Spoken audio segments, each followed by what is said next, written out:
पास खड़े हो गए यहाँ ना ना ये इधर हो जा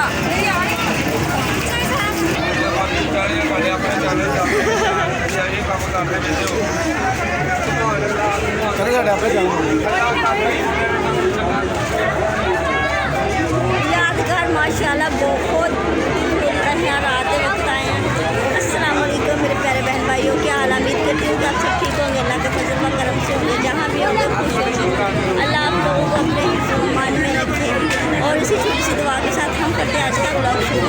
तो देखो हम आए हैं यादगार, ये देखो हम यादगार आए हैं। माशाल्लाह यादगार बहुत एंजॉय हो रहा है, तो आप लोग भी हमारे साथ एंजॉय करें। और छोटे छोटे बच्चों के साथ बहुत बड़े भी आए, छोटे भी आए। खुले मैदान में बिठा रखा है, लगे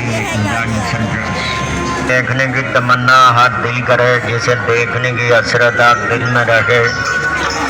हर आदमी लगे इंडियन सर्कस के प्रोग्राम को देखकर अगर महसूस करे